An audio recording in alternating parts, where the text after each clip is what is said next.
Hermanos, muy buenas noches. Estoy aquí con ustedes desde sur de California. Ah, en estos momentos vamos a iniciar nuestra reunión. Tengo las 7 de la noche con 5 minutos. Hace mucho frío, por eso que estoy así. Eh, no es por el virus, pero sí, hace mucho frío aquí en California, lloviendo, frío y también las montañas están nevando. Así que el tema de hoy es un tema que tiene que ver con eh, parte de la teología del pacto y vamos a usar el Antiguo Testamento en cuanto a eso. Vamos a hacer entonces una oración de, de seguir. Padre Celestial, gracias por tu amor y misericordia. Gracias porque eres un Dios grande y tus promesas son para siempre. Eres el Dios de Abraham, de Isaac y de Jacob. Y creemos en ti por medio de tu Hijo, nuestro Señor Jesucristo. Y así oramos, Señor. Amén. Muy bien. Ah, vamos entonces a iniciar nuestra reunión. Y vamos a abrir la Biblia en Génesis capítulo eh, 17, Génesis 17.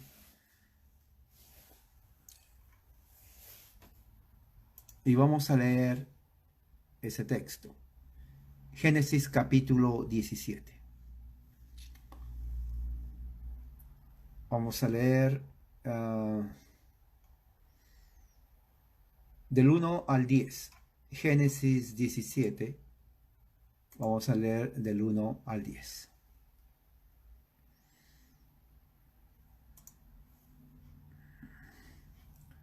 Tengo aquí la versión de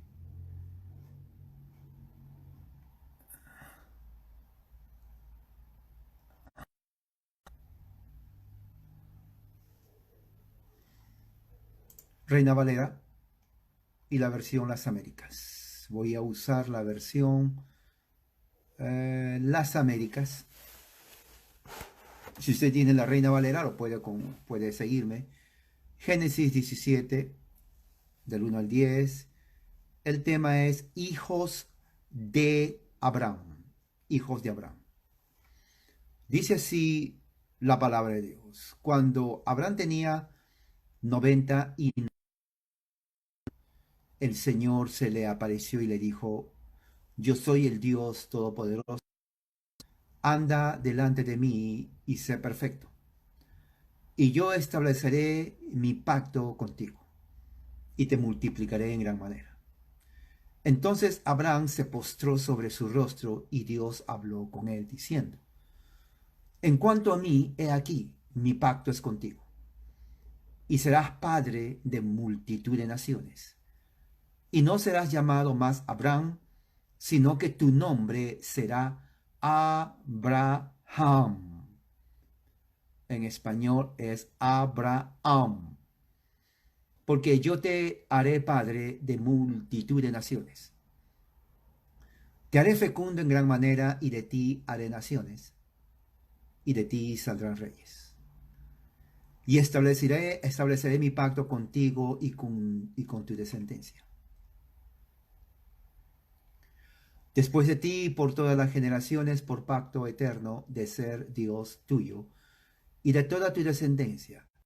Después de ti, y te daré a ti y a tu descendencia después de ti la tierra de tus peregrinaciones.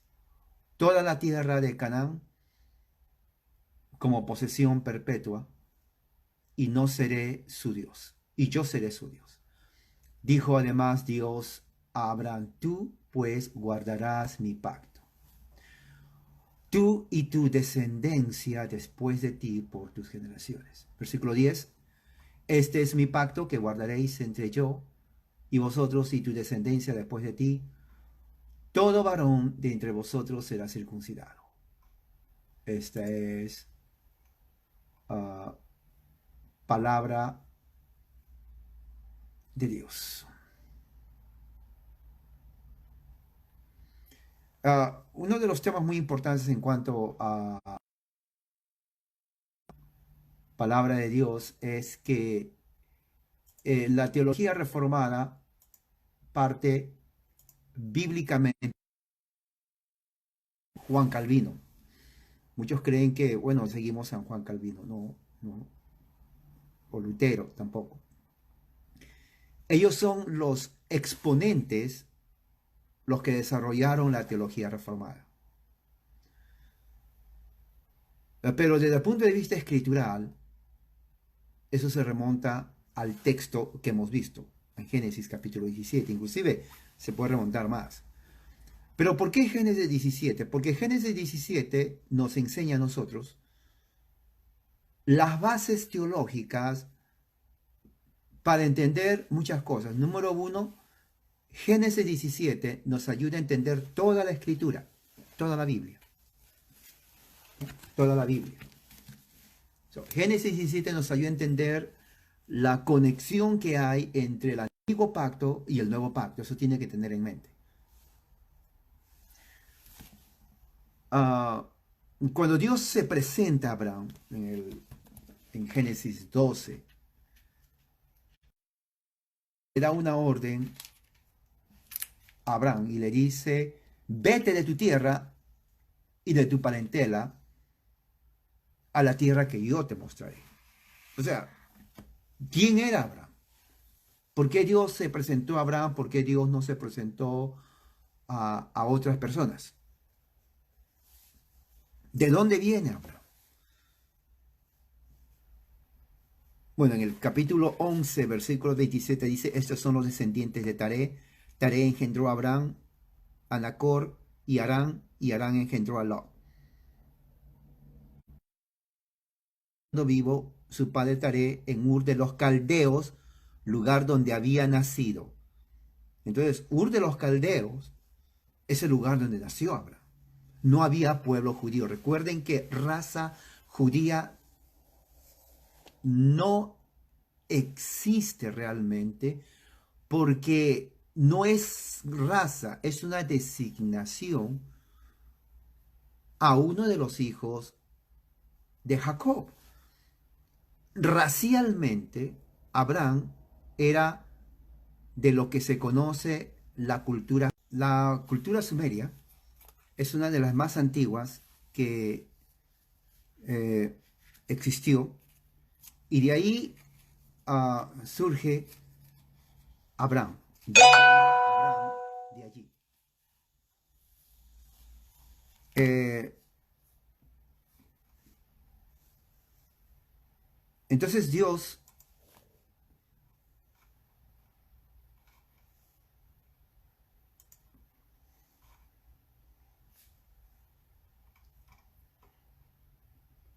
según Génesis 12, llama a Abraham de Ur de los Caldeos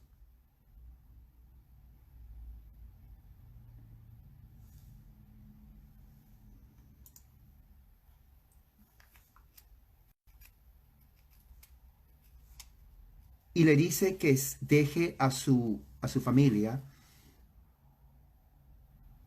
y vaya a una tierra que le va a mostrar. Y le da promesas.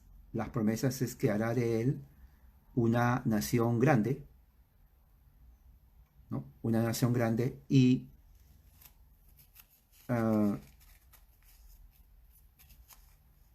y le dice todas las promesas. Está en Génesis capítulo 12. Si tiene su Biblia, lo puede seguir conmigo. Dice, bendeciré a los que te bendigan y maldeciré a los que te maldigan. En ti y en tu simiente serán bendecidas todas las naciones de la tierra. Ahora, aquí está la clave para entender toda la escritura y para entender todo lo que tiene que ver con la doctrina que Pablo enseña, que Jesús enseña. Porque esa es la base en lo que tiene que ver la teología reformada.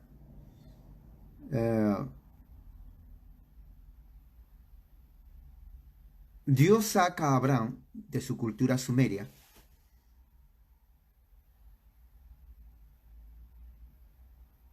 haciéndole promesas y que luego más tarde hace un pacto.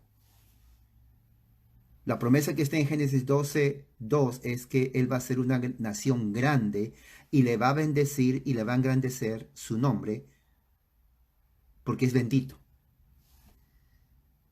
Versículo 3: bendeciré a los que te bendigan, maldeciré a los que te maldigan.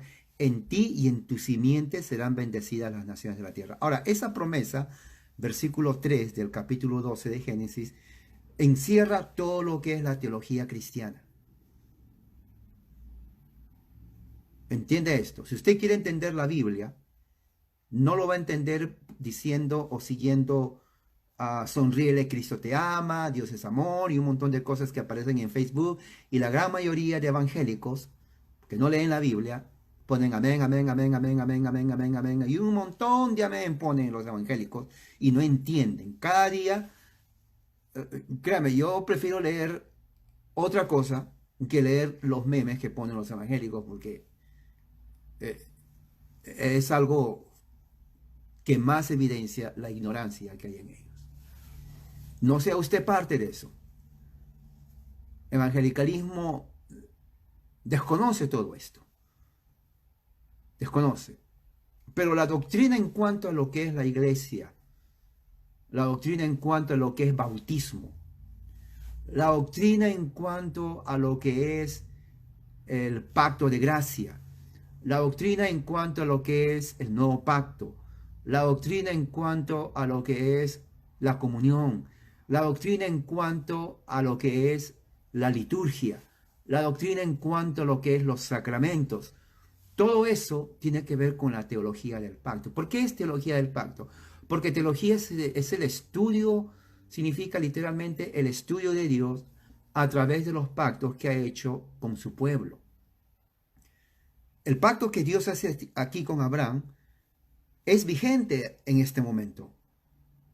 Ese pacto se renueva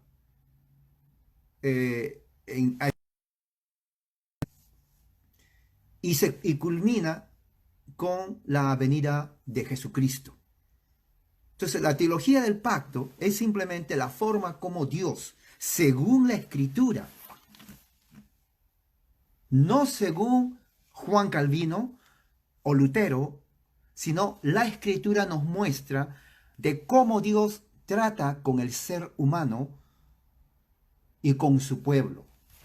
Una de las cosas que se malentiende dentro del evangelicalismo, que nace prácticamente en 1910, 1920, hace 100 años nomás, en los Estados Unidos, y que de ahí los misioneros evangélicos van a México, Centro y Sudamérica, para 1930, 40, ya está el evangelicalismo ahí. Cuando usted nace en 1900, tal vez 60, 70, no sabe nada. Cuando tiene 10, 20, 15 años, tal vez a los 1985 o 90, tal vez, usted ya más grande sabe de iglesias evangélicas. Pero esas iglesias evangélicas vienen de los Estados Unidos, México, Centro y Sudamérica.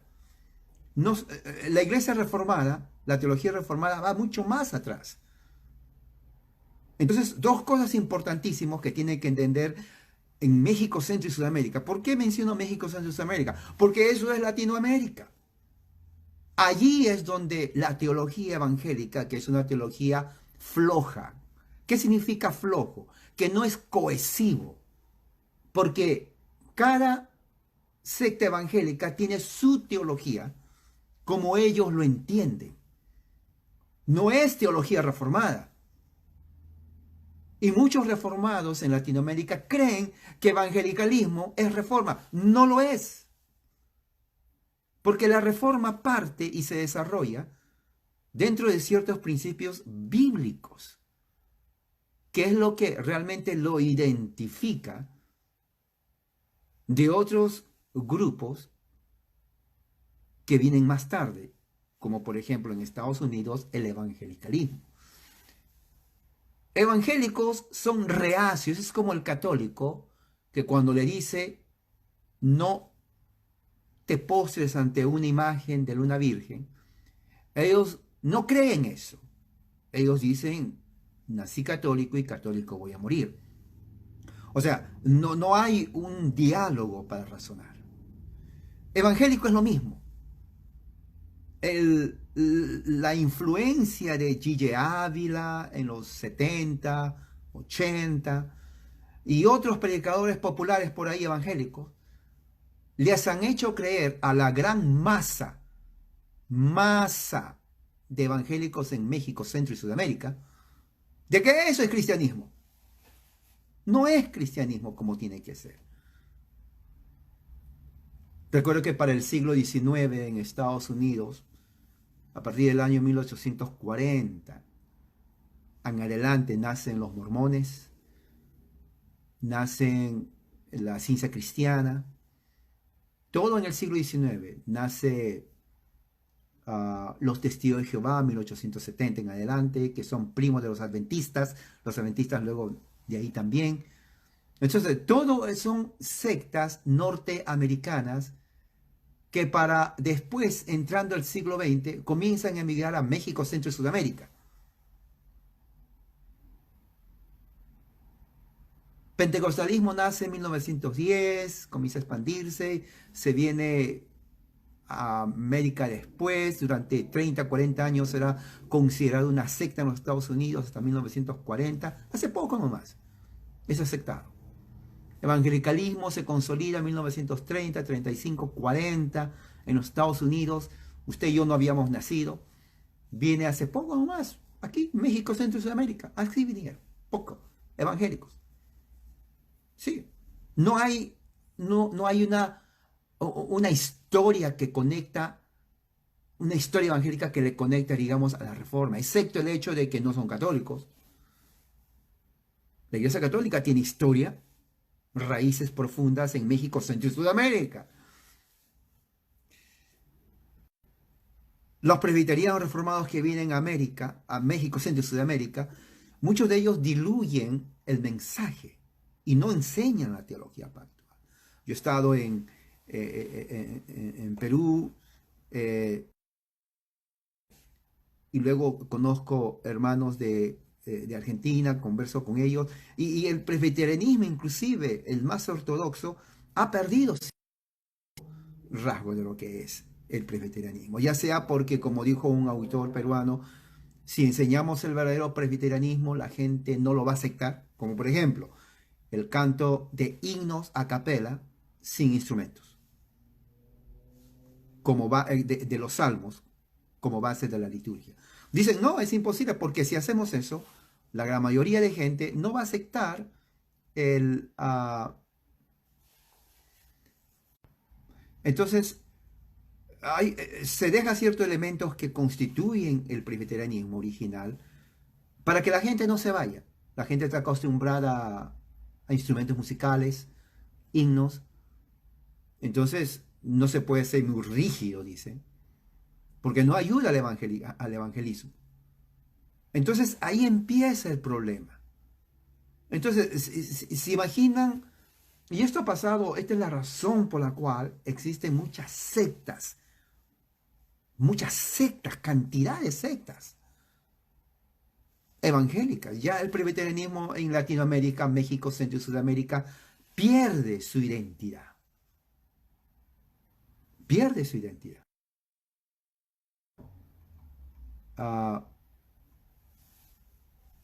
Y eso es algo que eh,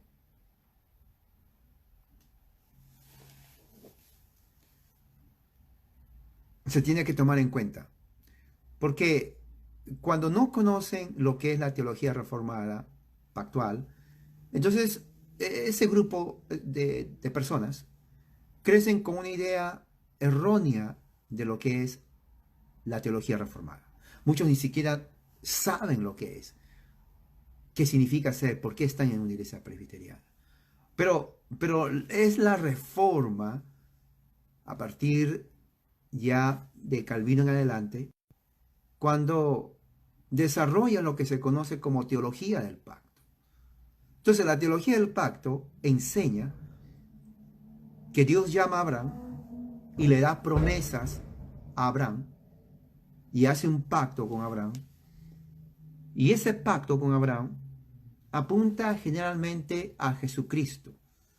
El pacto que Dios hace con Abraham es un pacto de gracia, no de obras. Y es el mismo pacto que está vigente en nosotros hoy en día.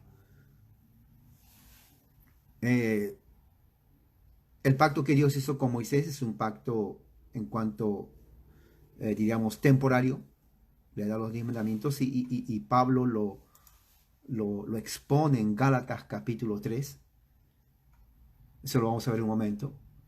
Pero si vamos al pasaje que hemos leído en el Génesis 17, si volvemos ahí, en Génesis 17, vamos a ver que Dios se presenta otra vez a Abraham y le dice, aconteció que cuando Abraham tenía 90 años, Yahweh apareció a Abraham y le dijo, yo soy el Shaddai, ¿no?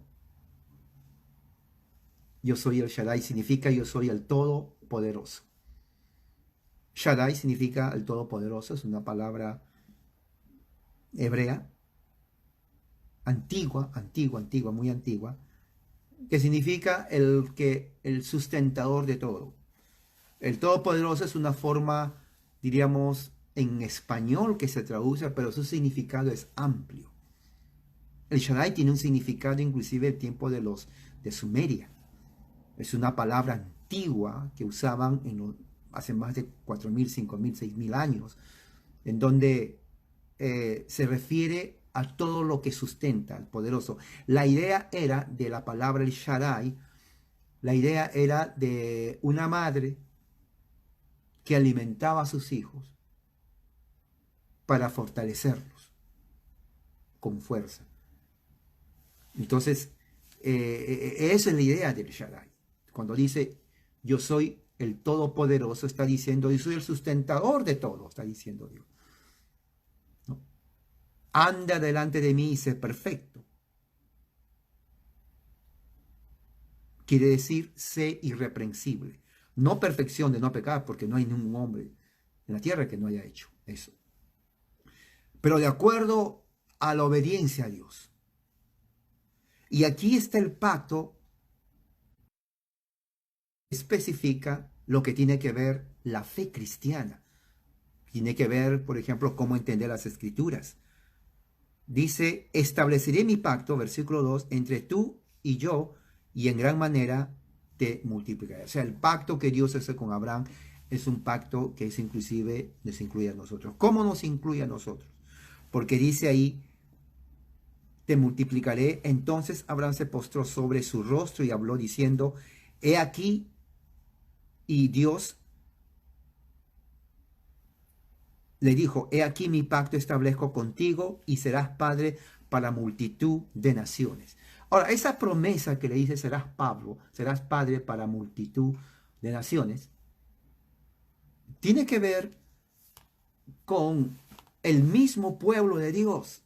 Dios no tiene dos pueblos como dice el dispensacionalismo, Israel y la iglesia. Iglesia es una palabra castellana, españolizada, de la palabra griega que significa eclesía. Entonces, en el tiempo de Jesús, el idioma comercial era el griego. De habla griega, helenizados, tenían el Antiguo Testamento en el idioma griego. Y cuando hablaban, por ejemplo, de congregación, el pueblo de Dios, había una palabra en hebreo que tiene que ver con congregación, pueblo de Dios, que es kohel en hebreo. Pero cuando traducen en griego, la traducción de la palabra pueblo de Dios ponen eclesía, que se traduce como asamblea de personas, grupos, ¿no?, que salen de la gran masa de personas y forman un grupo, una asamblea, por eso se llama llamados de afuera, ¿no?, para formar un grupo. Ese grupo, eclesía, es la raíz de lo que después se llama iglesia. O sea, iglesia no es siquiera español, en realidad es, diríamos, una mala pronunciación de la palabra eclesía. está lleno de palabras griegas. O sea, no existe un español puro. Farmacia es griego, ¿no? Iglesia también es griego. Entonces podemos hacer una lista larga de frases y palabras en español que no es de España, es de el griego, ¿ok? De la palabra, del lenguaje griego. Entonces, cuando dice, haré de ti multitud de naciones, está hablando, haré de ti un pueblo. Ese es el pueblo de Dios, Cogel, que en griego se llama la iglesia.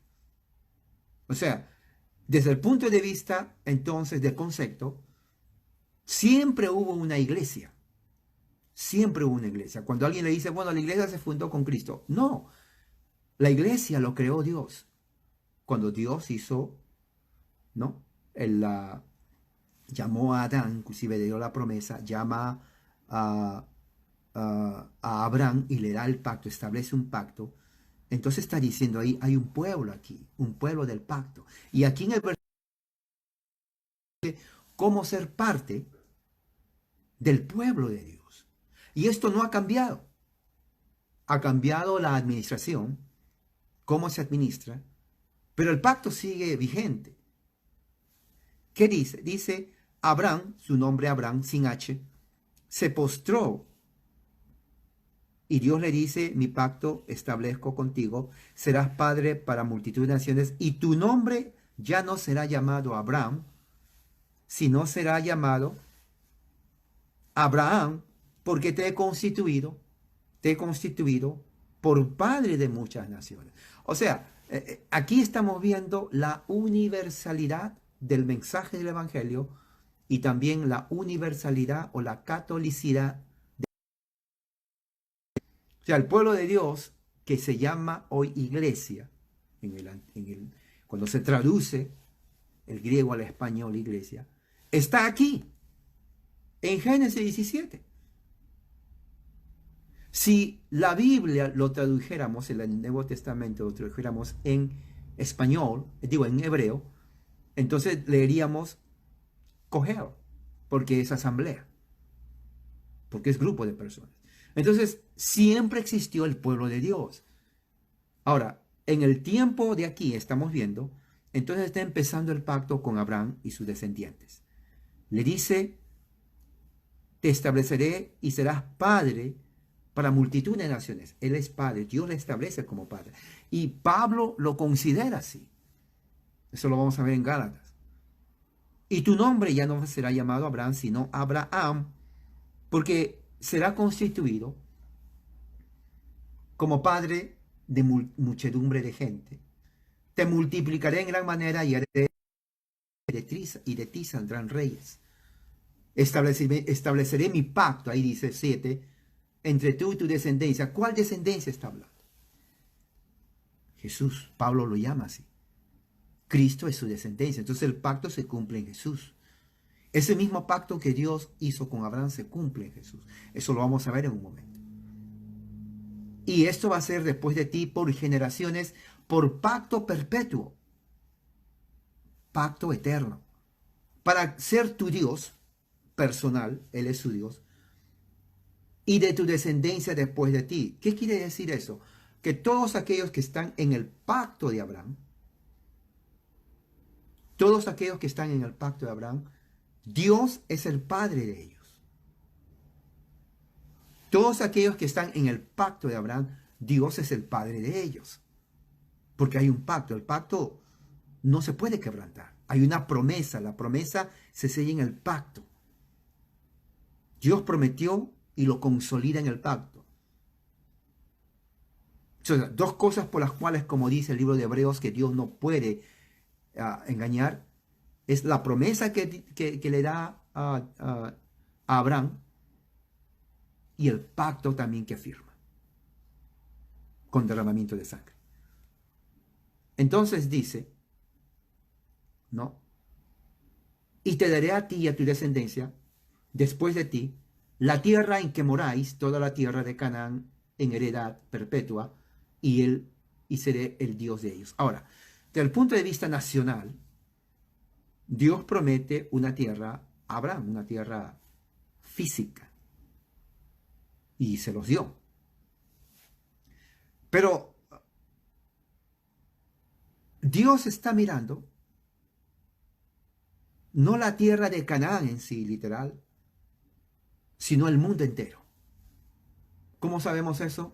Mateo capítulo 28, cuando Jesús le dice a los discípulos, vayan, ¿no?, por todo el mundo, enseñándoles a que guarden todos mis mandatos, bautizándoles, ¿no?, en el nombre del Padre, Hijo y Espíritu. Entonces, ese mandato que Jesús da a los discípulos ya no está limitado a Israel, sino se expande a todo el mundo. Por eso la iglesia es católica. No porque el Papa lo dice que es católica, sino porque el catolicismo implica universalidad. Es una iglesia universal, iglesia católica. Entonces, el católico, la palabra es, del punto de vista teológico, cierto, porque Jesús lo está diciendo. Cuando viene el pacto, Pablo lo expande de una forma increíble en Efesios, cuando dice, y él la pared que separaba a los judíos y de los dos hizo un solo cuerpo. Eso es catolicidad. La iglesia ya no es local, la iglesia es católica. Todos los que están en Cristo, de todas las naciones, son un solo cuerpo. Ahora, ¿cómo se entra al pacto? Y aquí está, dice, y aquí vamos a ver lo que Dios le dice a Abraham. Versículo 9. Y dijo de nuevo Dios a Abraham, en cuanto a ti, guardarás mi pacto. Mire, el pacto otra vez. Tú y tu descendencia después de ti por generaciones. O sea, es un pacto que hay que guardarlo. Nunca ese pacto fue, diríamos, rechazado. Nunca fue abrogado, nunca fue anulado. El pacto ha seguido siempre. ¿Ok? Ahora, ¿cuál es el pacto que hace Dios con Abraham? Porque ya leyó la promesa. Ahora, ¿cuál es el pacto? Versículo 10. Este es mi pacto. Subrayen bien. Si tienen un marcador, subrayenlo. Es que guardarán entre yo, dice Dios, y ustedes, tu descendencia después de ti. Aquí es el pacto, que no ha cambiado. Todo varón será circuncidado. Fíjese, no las mujeres, obviamente, el varón. La señal del pacto, ahora, esta es una señal del pacto, una señal física, una señal visible. Entre yo y ustedes, será que circuncidarán la piel de su prepucio a los varones. Dice, circuncidaráis pues la carne o la piel de vuestro prepucio y será por señal del pacto entre yo y ustedes. Dios le dice eso a Abraham, que todos los varones serán circuncidados la piel o la carne del prepucio. Cuando hagan esa señal, es una marca física, eso constituye la señal del pacto. Ahora, ¿qué tan serio es esto? Aquí está la seriedad. Versículo 11. Circuncidaréis pues la carne de vuestro prepucio, señal del pacto entre mí y vosotros. Versículo 12. Y de edad de 8 días será circuncidado. O sea, nace un niño, varón. Tienen que circuncidar a ese varón. Escuchen bien, esto es antes de la ley. ¿Quiere usted aprender la Biblia? Aquí está. Aquí está la cápsula, cómo entender todo el mensaje de la Biblia. Cuando digo todo, es todo el mensaje de la Biblia. Dice, a la edad de 8 días, el varón que nace dentro del pacto del pueblo de Dios, entre vosotros por vuestras generaciones, o sea, por siempre, el nacido en casa, dentro del pacto del pueblo de Dios, varones nacen fuera del pacto, Está hablando de los que nacen dentro del pacto. Y el comprado por dinero a cualquier extranjero que no fuere de tu linaje. Quiere decir que en ese tiempo también había esclavos.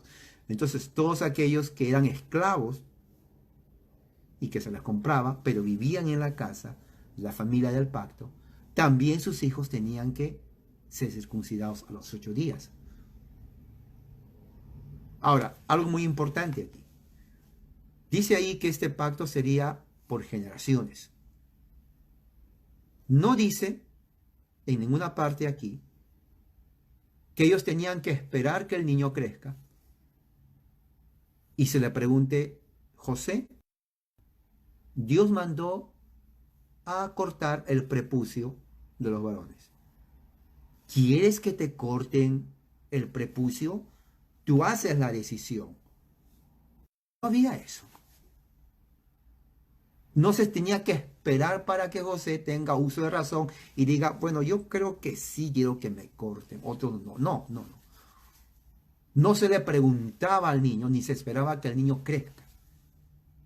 Simplemente a los 8 días todo varón era sometido al corte del prepucio como señal de que son hijos del pacto. ¿Qué tan importante es eso? Versículo 14. Y el varón incircunciso, el que no hubiere circuncidado la carne de su prepucio, ¿qué pasa? Esa persona ha estimado en nada mi pueblo. Aquí dice será expulsada, será cortada de su pueblo, ha violado mi pacto. No es parte del pacto. Y al no ser parte del pueblo de Dios, las promesas que Dios hizo a Abraham no es para él. Se convierte en un pagano.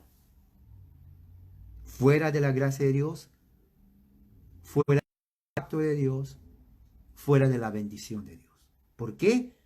Porque desobedeció al no cumplir la orden de Dios de cortar su prepucio como señal de pertenecer al pacto de Dios. Quiere decir, el que no está en el pacto de Dios es un pagano. Porque la señal del pacto con Abraham era que tenían que cortarse el prepucio para ser parte de Dios. Ahora, ¿qué tiene que ver eso con nosotros hoy en día como iglesia? Recuerde que iglesia es una palabra griega que significa simplemente coger en hebreo, que es pueblo de Dios. El pueblo de Dios en el tiempo del Antiguo Testamento era la raza. Y todo aquel que quería ser comprado se hacía, aceptaba aceptaba de Dios y también era circuncidado. Ahora, cuando dice todo varón que nacía, quiere decir que todo el que era familia del pacto y tenía hijos varones eran circuncidados. Si un pagano venía y decía a Abraham, ¿sabes qué? Yo quiero creer en tu Dios, quiero creer en el Dios tuyo. Entonces ellos le aceptaban, porque dice ahí, era esclavo. Y en ese momento que se hacía parte del pueblo de Dios, él y sus hijos, si tenía hijos varones, se circuncidaban. No importa la edad, él te podía tener 25 años, 30 años, 40, 50 años, se circuncidaba, porque era señal del pacto. Y si tenía hijos varones, la edad que sean, empezando los 8 días, también se circuncidaba. Si era soltero, se circuncidaba, pero si se casaba ya siendo parte del pacto de Dios, del pueblo de Dios, o la iglesia, en el tiempo de Abraham, entonces su hijo también, entonces a los 8 días, tenía que ser circuncidado. O sea, me están entendiendo cómo es lo que está diciéndole. Esto es muy importante. ¿Por qué es muy importante saber esto? Porque más adelante, Pablo toma justamente esto del pacto y lo enseña. enseña a la iglesia en Gálatas. Si abrimos Gálatas, capítulo 3. Gálatas, capítulo 3. Vamos a ver cómo Pablo toma justamente la historia de Abraham, capítulo 17, y lo aplica a los conversos, a la nueva fe en Jesucristo. Tienen que entender esto. Vamos a leer en Gálatas capítulo 3 en adelante. Dice así: Gálatas insensatos. Los Gálatas eran en la parte de Asia, ¿no? Cristianos, gentiles, paganos, sin trasfondo hebreo, aceptan la fe en Jesús. ¿Quién os fascinó para que no obedezcan a la verdad, ante cuyos ojos Jesucristo fue presentado claramente entre vosotros como crucificado? Muy importante, porque ahí nos damos cuenta en el versículo 1 que el mensaje de los apóstoles era predicar a Cristo crucificado. Pero, ¿qué significa la palabra crucificado? Muchos entienden eso. Significa Jesús reconciliando a los gentiles con Dios. Eso significa la palabra crucificado. Versículo 2. Esto solo quiero saber: ¿recibieron el Espíritu por las obras de la ley? Porque había judaizantes que decían tiene que cumplir la ley de Moisés, cuando en realidad la ley de Moisés ya no tenía que haber, ya su poder, el antiguo pacto ya quedó abolido. O por el oír con la fe. La justificación no es por las obras de la ley, sino por la fe. Es lo que dice Pablo ahí. Tan necios sois. La palabra necio significa tan estúpidos son. Eso es la palabra necio. Recuerde, esto es la Biblia que tiene usted, Reina Valera, las Américas, es traducción de manuscritos. Y muchas veces la traducción trata de suavizar la palabra del griego original. Pero en el original la palabra cuando dice necio está diciendo son estúpidos entonces. Eso es lo que está diciendo. Tan estúpidos, tontos son. Ustedes empezaron por el Espíritu, quiere decir el mensaje del Evangelio por el Espíritu. Y ahora van a acabar la carne. Quiere decir de que ahora ustedes, habiendo empezado por la fe en Jesucristo, ahora quieren ser salvos cumpliendo la ley. Eso es lo que está diciendo. Tantas cosas habéis padecido en vano, porque fueron perseguidos por los judíos. Si es que realmente fue en vano. Quiere decir, en realidad no fue en vano. Ustedes fueron perseguidos por los judíos por su fe, pero no fue en vano. Aquel, pues, que os suministra el Espíritu y hace maravillas entre ustedes, ¿lo hace por las obras de la ley o por oír con la fe? Está hablando de la salvación, la justificación, las promesas que Dios dio a Abraham. No es por cumplir la ley, sino es por la fe en Jesucristo. La Escritura está diciendo eso. Si tiene esto con usted, puede escribir, tiene que entender esto. Versículo 6. Así. Entonces hay un cambio del versículo 5 al 6. La conjunción así, entonces es de comparación. Entonces Pablo va a ilustrar, cuando dice así, Pablo entonces va a ilustrar lo que significa la vida cristiana, lo que es la iglesia. Porque el así, Abraham creyó a Dios, entonces viene a la narrativa de Génesis capítulo 17 para demostrar que el pueblo de Dios en el tiempo de Pablo es el mismo pueblo de Dios que viene desde el tiempo de Abraham. Es el mismo. La salvación siempre fue por gracia, siempre fue por fe en Jesucristo. El pueblo de Israel en la antigüedad, en el antiguo pacto, era la iglesia. Iglesia es el hebreo que significa cogel. La asamblea del pueblo de Dios, cogel de Dios. El cogel de Dios hoy somos los que creemos en Jesucristo. Porque el cogel del Antiguo Testamento estaba limitado a la nación de Israel. Cuando Cristo muere, él rompe el velo. Pablo lo interpreta como se rompe el velo de separación del antiguo pacto.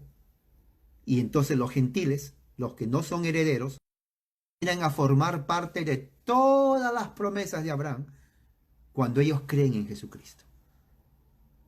Entonces, en ese momento es cuando las promesas de Abraham, que Dios le dio a Abraham, ya no se limita a los que creen que son hijos del pacto de nación de Israel, sino que se expande. ¿A quién? Se expande a los gentiles que ponen su fe en Jesucristo, porque Jesucristo es el cumplimiento de las promesas de Abraham. Quiere decir, el que está en Cristo es hijo de Abraham. Y eso lo dice Pablo. Miren lo que dice el versículo 6. Así Abraham creyó a Dios y le fue contado, ¿no? Y le fue contado por justicia. 3.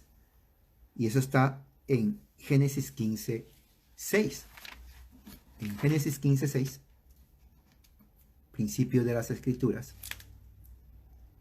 Luego creyó Abraham a Dios y le fue considerado como justicia.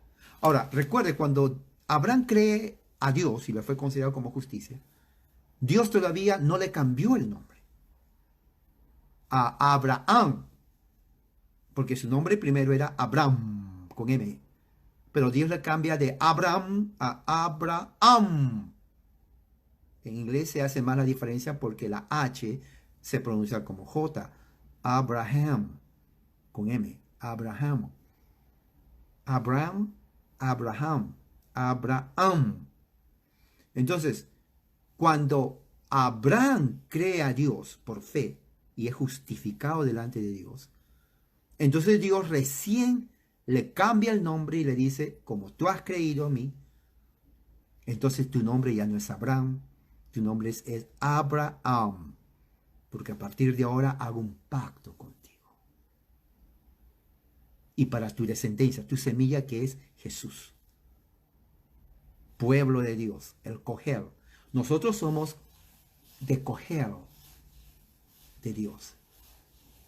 En el idioma español, iglesia, que es español, ellos nunca hablaron de la palabra iglesia, eso fue traducido, empieza desde Adán, se constituye en las promesas que le da a Abraham. El pueblo judío de Israel era la iglesia de Dios, o sea, el Cogel. O sea, nosotros somos el Cogel de Dios, el pueblo de Dios. Y Dios tiene solamente un pueblo. Por eso que es, bíblicamente hablando, es algo antibíblico. Bíblicamente es antibíblico decir, ¿qué iglesia vas tú? Porque hay una sola iglesia. Un Cogel de Dios. Entonces, dentro del evangelicalismo, que tiene menos de 100 años, hay miles de sectas en México, Centro y Sudamérica. Cantidad de sectas. Son sectas, porque secta viene de la palabra sección. Una sección es un corte, ¿no? Cuando uno come una pizza, no sé, ¿saben lo que es una pizza? Entonces la pizza viene cortado en secciones, ¿no? O quiero esta sección. Se agarra la sección de la pizza como un triángulo. Eso es una sección. O sea, la pizza es sectaria. ¿Por qué sectaria? Porque hay sectores, secciones que se cortan. O sea, partes, grupitos, grupitos. Cuando desde el punto de vista bíblico teológicamente hay solamente un pueblo, un Cogel de Dios. ¿Ok? Eso tiene que entender. ¿Qué dice Pablo aquí? ¿Qué dice? Pablo entonces establece en versículo 6, Gálatas 3, que la fe de Abraham le fue contada como justicia. O sea, Abraham es justificado por la fe. ¿Pero fe en quién? En Jesucristo. En su parte, diríamos, en su etapa de preencarnación. Recuerde que Pedro dice en Hechos 4:12, porque no hay ningún nombre bajo el cielo en el cual podamos ser salvos, excepto en Jesucristo. No lo hay. Entonces, cuando dice Abraham creyó a Dios, está creyendo en Jesucristo. Porque no hay otro nombre, nadie ha sido salvo aparte de Jesús. Entonces, como cree en Jesús, pone su fe, entonces esa fe Dios lo justifica. Declara justo. Pablo hace eso para demostrar lo que está hablando, versículos del 1 al 6.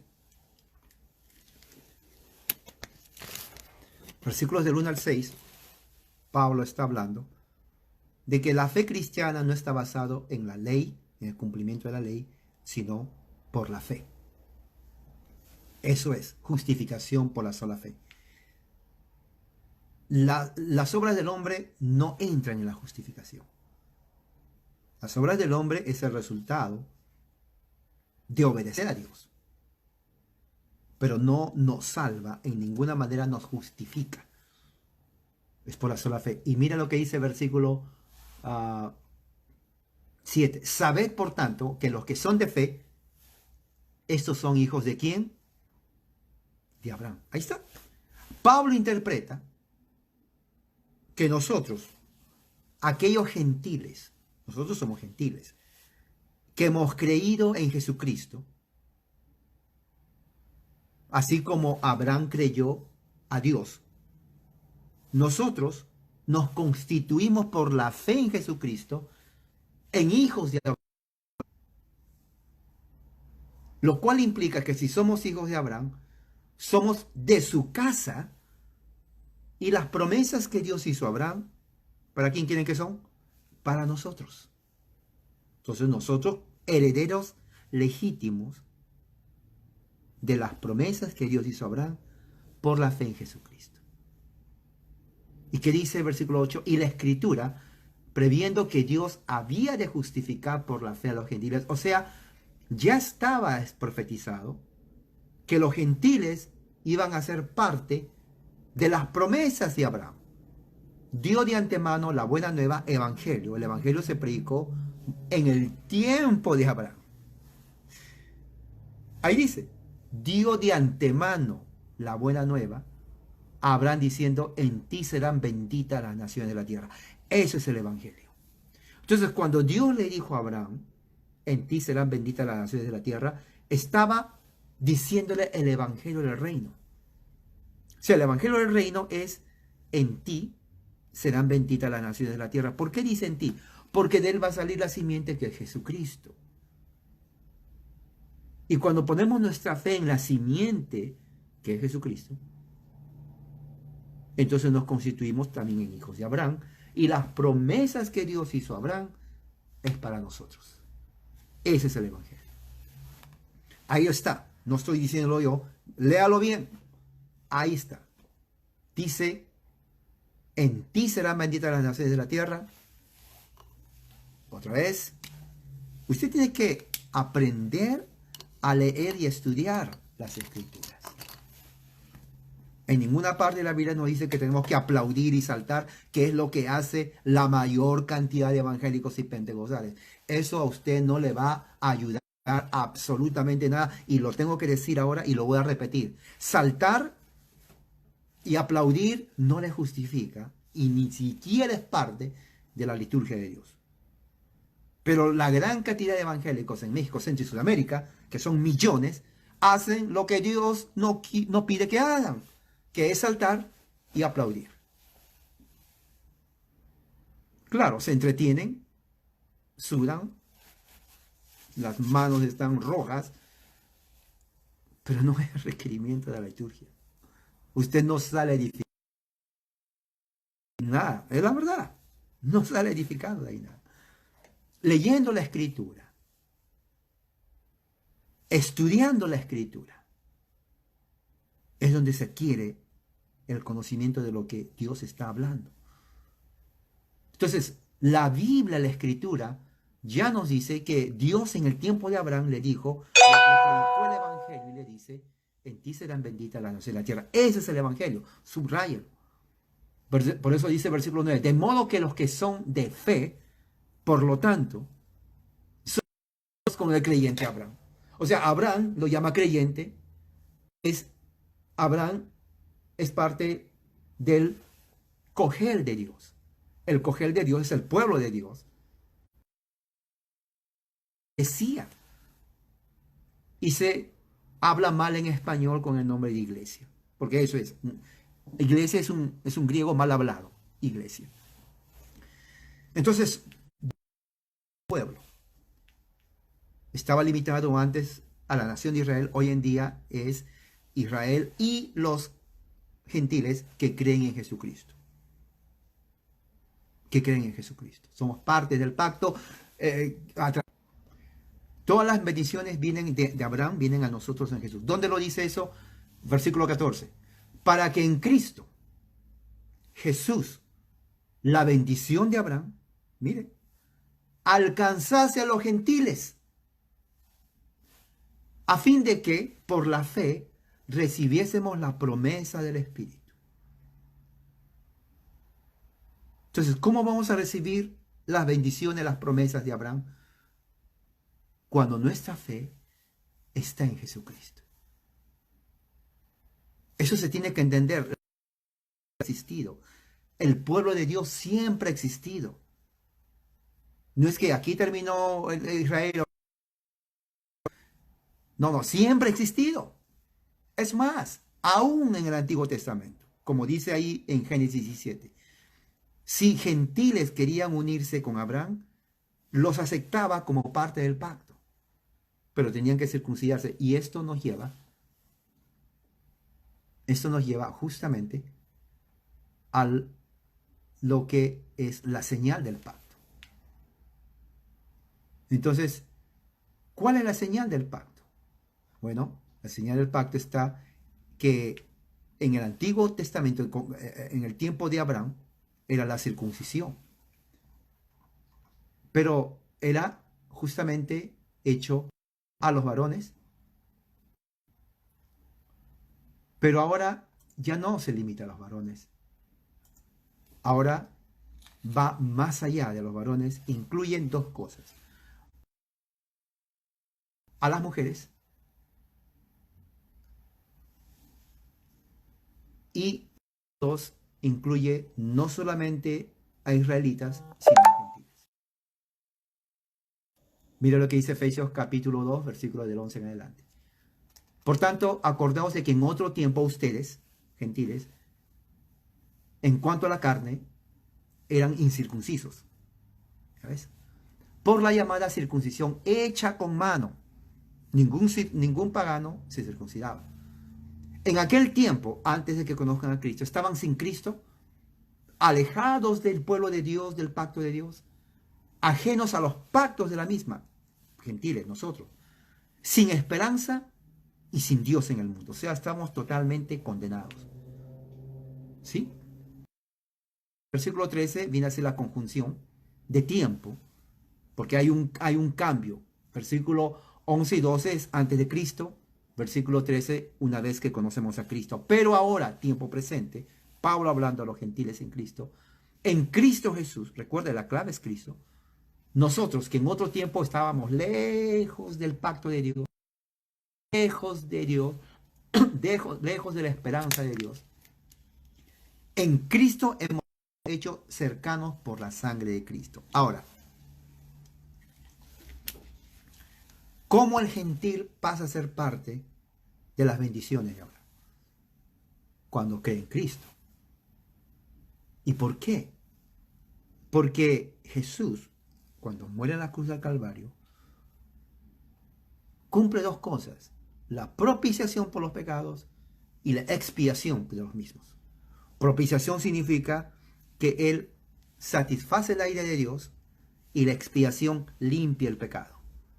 Entonces, aquellos que son llamados y tienen la fe en Cristo, ya Jesús murió por ellos y al mismo tiempo su sangre les limpia de pecado. Por eso dice, por la sangre de Jesús. 14, porque Él, ¿quién es Él? Jesús, es nuestra paz. Aquí está, aquí es la catolicidad de la fe cristiana. La catolicidad, la universalidad de la fe cristiana. Que de ambos pueblos, israelitas y gentiles, hizo uno, derribando, destruyendo, aniquilando la pared intermedia de separación, ¿Cuál es esa pared intermedia? Versículo 15, aboliendo en su carne enemistades, ley de los mandamientos expresados en ordenanza, los rituales y ceremonias judaicas, para crear que en sí mismo, en Jesús, de los dos, de las dos razas, un nuevo hombre haciendo la paz, que es el pueblo de Dios, Cogel, el pueblo de Dios. Ya no está limitado a Israel, sino que ahora es Israel y los gentiles, pero en Cristo, un solo pueblo, un solo Cogel. Antes la iglesia era Israel, ahora es Israel y los gentiles, pero en Cristo. Y dice,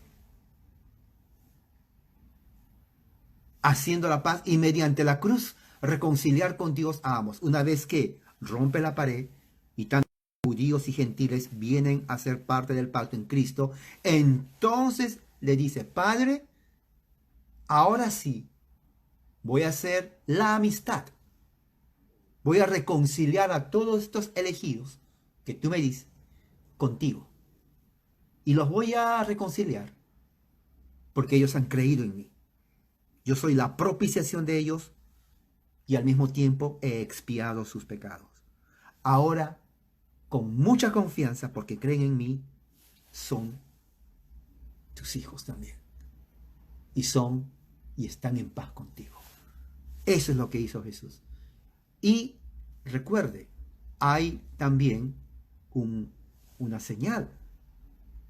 Y la señal justamente ya no es la circuncisión hecha de manos, porque ahí dice que derrumbó la pared de separación. Entonces, en ninguna parte vemos de que la circuncisión es requerida. Sin embargo, en la nueva, diríamos, expansión del cogel de Dios, pueblo de Dios, en Mateo 28, versículo 19 dice, por tanto Jesús les manda, vayan, hagan discípulos a las naciones. La universalidad del mensaje, la catolicidad de la iglesia. Y dice, bautizándolos en el nombre del Padre, del Hijo y del Espíritu Santo. Ahora, la palabra bautizar no dice, vayan y circuncíndeles. No hay circuncisión ya en Cristo. ¿Por qué? Porque era una señal a los varones. Y ahora, en Cristo, hombres y mujeres tienen acceso. Entonces, obviamente, la circuncisión solamente era algo físico que apuntaba a una realidad, la del corazón, y solamente a los varones. Entonces, ¿qué pasaba con las mujeres? Jesús dice, ahora la señal del pacto es el bautismo. Y ese bautismo es hecho, así como se hacía la circuncisión a los niños a los 8 días, y no se les preguntaba si querían ser circuncidados o no. En el nuevo pueblo de Dios, que es el mismo, pero expandido a los gentiles, la señal de Abraham, entonces, en vez de ser circuncisión, Jesús dice, va a ser el bautismo. Todo varón que nace en una familia del pacto tiene que ser entonces dado la señal del bautismo. Al igual como en el antiguo, con Abraham no se le preguntaba si quería ser circuncidado, tampoco se tiene que esperar que el niño crezca y preguntarle, ¿quieres aceptar a Cristo como Señor? Sino que todo niño de pacto que nace en una se le tiene que bautizar para que sea parte del pacto. Esa es la señal visible, un medio de gracia como señal de que es parte del nuevo pacto. Varón o mujer. Y así como en el tiempo de Abraham, en el tiempo de Isaac, Jacob, crecían en una casa del pacto y se les enseñaba el temor de Dios, una vez que son bautizados, se les enseña el temor a Dios, así como fue con Timoteo. Así como fue en Timoteo. ¿Quién es responsable? El padre, no el vecino, no la escuela, tampoco la iglesia. En la iglesia sí hay obispos, ancianos, que ellos instruyen. Nadie más en la iglesia. No, pero ella es profetisa, pastora, que yo soy apóstola, yo tengo sueños, voy a predicar. No. Eso son invenciones evangélicas pentecostales. Eso no está en la Biblia. Absolutamente no está. Les gusta hacer circo a ellos, pero no está en las escrituras. Solamente aquellos que son ordenados para predicar, porque la liturgia no es un circo. La liturgia no es para que vayan con entretenimiento.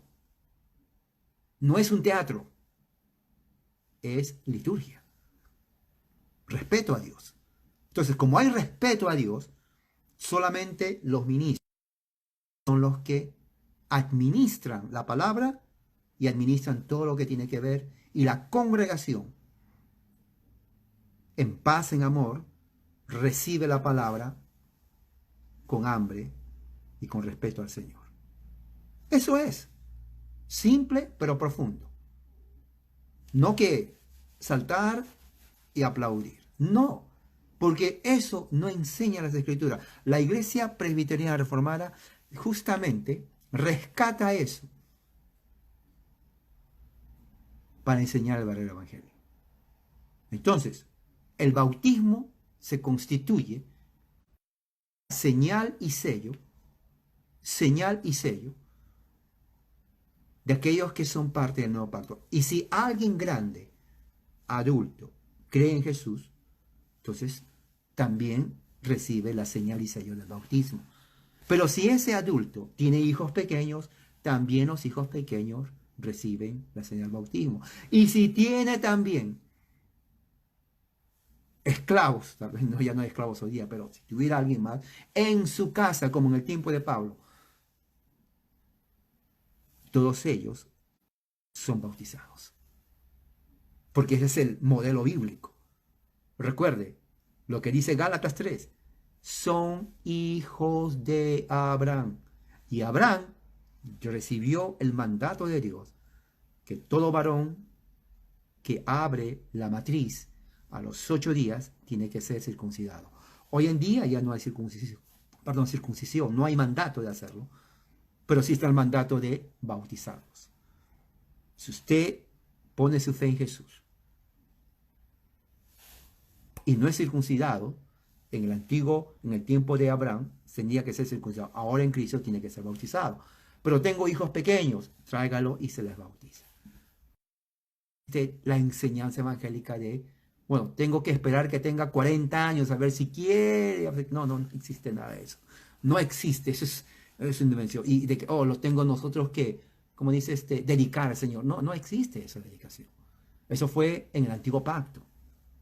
Lo que existe en la liturgia cristiana, reformada presbiteriana, es el bautismo de los hijos del pacto. Entonces, con eso quiero terminar. Los hijos del pacto, entonces, somos aquellos que por fe en Jesucristo nos constituimos en hijos de Abraham y por fe en Jesucristo somos justificados y por fe en Jesucristo recibimos las bendiciones y las promesas que Dios hizo a Abraham para nosotros y nuestros hijos. Entonces, con esto quiero terminar. Que la gracia de Dios sea con todos ustedes, ahora y siempre. Amén.